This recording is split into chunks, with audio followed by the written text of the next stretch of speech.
ஷூட்டிங்க்கே அனுப்புறது இல்லையா? கெனிஷாவோட கை பொம்மையாகி இருக்காரு ரவிமோகன். என்னன்றத இந்த வீடியோல நாம தெரிஞ்சுக்கலாம். தமிழ் சினிமால சிறந்த நடிகரா, சிறந்த மனிதரா திகழ்ந்தவர் தான் ரவிமோகன்.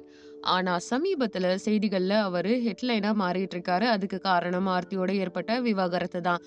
அதுக்கப்புறம் அவரு பாடகி கெனிஷாவோட நெருக்கம் காட்டுறது தான். ஆரம்பத்துல ரவிமோகனுடைய முதல் மனைவி ஆர்த்தி அவங்கள கொடுமை பண்ணுனாங்கன்ற மாதிரிலாம் போயிட்டு இருந்துச்சு. பலாவது ஒரு கருத்துக்களும் போடப்பட்டுச்சு. ஆனா அதுக்கப்புறமா ரவி ஆர்த்திய பிரிய முக்கிய காரணமே கெனிஷா தான்னு சொல்லப்படுது. ஆனா தற்போது பாத்தீங்கன்னா அதுக்கெல்லாம் கண்டுகொள்ளாம இருந்த ரவி கெனிஷாவோட பொது இடங்கள்ல கைகோர்த்து வலம் வர்றாரு. இதுலயும் கெனிஷாவோட 27வது பிறந்த நாள் அன்னைக்கு அவருக்கு பூங்கொத்து கொடுத்து தன்னுடைய வாழ்த்தை தெரிவிச்சிருக்காரு.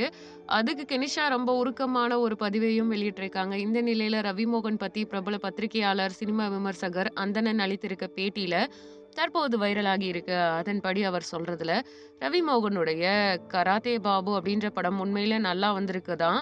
ஆனா அதுக்கு ரவி ஒத்துழைப்ப கொடுக்கவே இல்ல. அவர கெனிஷா ஷூட்டிங்க்கே அனுப்புறது இல்லன்னு சொல்லியிருக்காங்க. இன்னும் ரவிமோகன வச்சு பார்த்து நெறைய விஷயங்கள் போயிட்டுருக்கு.